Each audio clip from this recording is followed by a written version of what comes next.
جب دربند لشکر پہنچا، ہلاکو خان خود سربراہ تھا، اور ہلاکو خان کا نام چنگیز کے بعد ہیبت کا نشان بن گیا تھا۔ جنگل سے گزرتے تو جنگلی جانوروں تک کو قتل کرتے جاتے، کسی پانی کے ذخیرے سے گزرتے تو اس میں زہر ڈال دیتے، آبادیوں کی آبادیاں تاراج کر دی۔ جب دربند پہنچے تو تاتاریوں کے پہنچنے پر شہر خالی ہو جایا کرتے تھے۔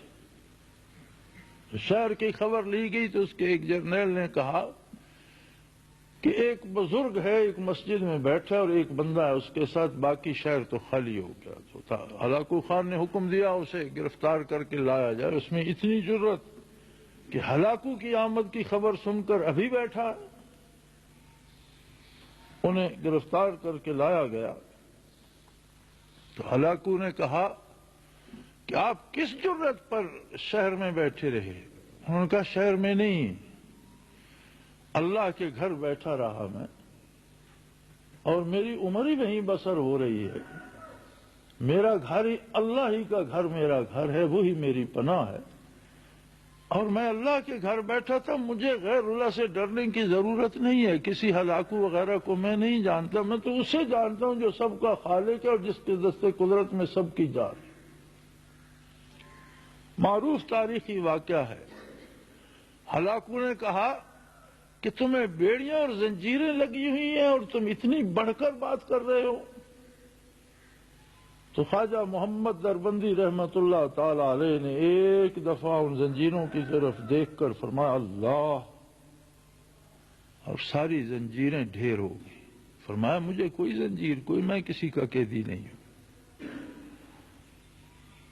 تم مجھے زنجیروں میں نہیں باندھ سکتے۔ اب ایک حیرتناک واقعہ، اور وہ ان کا امیر تھا، لشکر کا سالار تھا، جرنیل تھا، اور ہلاکو بہت بڑا نام تھا تاتاریوں میں۔ تو اس نے غصے سے کہا کہ زہر کا پیالہ لایا جائے اور انہیں میرے سامنے زہر پلائی جائے۔ زہر کا پیالہ لایا گیا، جب انہیں پیش کیا گیا تو انہوں نے فرمایا بسم اللہ الرحمن الرحیم، اور پورا پیالہ پی لیا، اور فرمایا میرے لیے تو اس میں کوئی زہر نہیں ہے، یہ زہر تمہارے لیے ہو سکتا ہے، مجھے تو اس سے راحت ملی ہے۔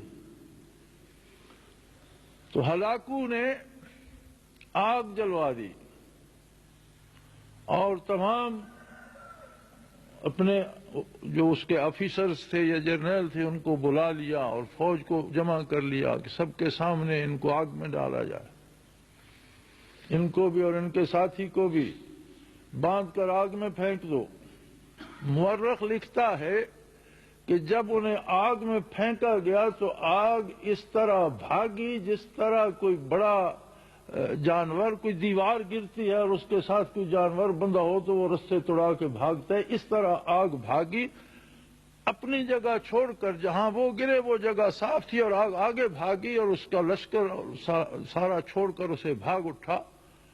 تو ہلاکو اٹھ کر کھڑا ہو گیا اور اس نے کہا مجھے بھی اس خدا کا پتہ بتاؤ جس کو تم مانتے ہو، اس رب کی بات مجھے بھی بتاؤ جسے تم مانتے ہو۔ اور وہ لمحہ تھا جب اسی ہلاکو نے اسلام قبول کیا، اور یورپ کی عیسائی شادیانے بجا رہے تھے مسلمانوں کو قتل عام کر کے کہ ہم نے یورپ کو مسلمانوں سے پاک کر دیا، ہسپانیہ میں ہم نے ایک مسلمان نہیں رہنے دیا، وہی ہلاکو اسلام کا جھنڈا لے کر مشرق سے یورپ میں داخل ہو رہا تھا۔ اور اسی بات پر علامہ مرحوم نے کہا پاس ماں مل گئے کعبے کو صنم خانے سے، تو ایسا قادر ہے کہ بتوں کے پجاریوں کو کعبے کا رکھوالا بنا دیا۔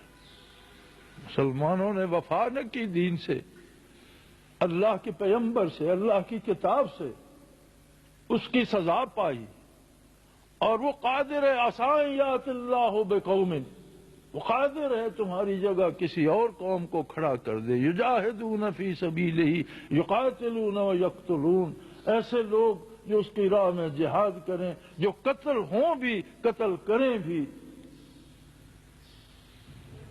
لا یخافون لومۃ لائم، وہ دنیا کے پراپیگنڈے کی پرواہ نہ کرے، یحبونہ و یحبہم، ایسے لوگ جنہیں اللہ محبوب رکھتا، اور ایسے لوگ جو اللہ سے عشق کرتے ہوں، تم نہ صحیح تو اور پیدا کر دیں گے۔ اس کا کیا ہے، تم نہ صحیح تو چاہنے والے اور بہت، ترک تعلق کرنے والوں تم تنہا رہ جاؤ گے۔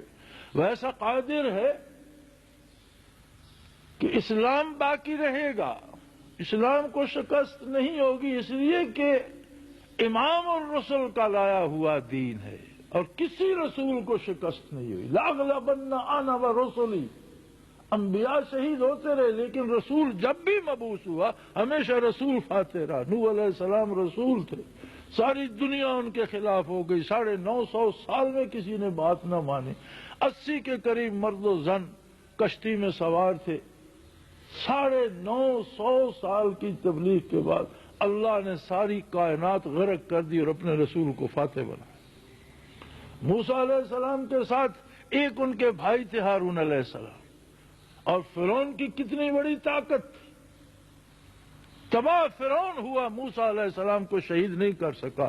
لأغلبن انا ورسلی، یہ طے شدہ بات ہے، اللہ غالب رہے گا، اللہ کا رسول غالب رہے گا، اور محمد الرسول اللہ تو رسولوں کے بھی رسول ہے، امام الرسل ہے۔ نہ کبھی آپ صلی اللہ علیہ وسلم کو شکست ہوگی، نہ آپ کے دین کو شکست ہوگی۔ ہاں، یہ آندیاں جو اٹھتی ہیں یہ ہماری بے وفائی ہے، یہ جو آندیاں اٹھتی ہیں یہ اس نفاق کا اثر ہے جو ہم اسلام کے نام پر اپنے سینوں میں دبائے پھرتے ہیں۔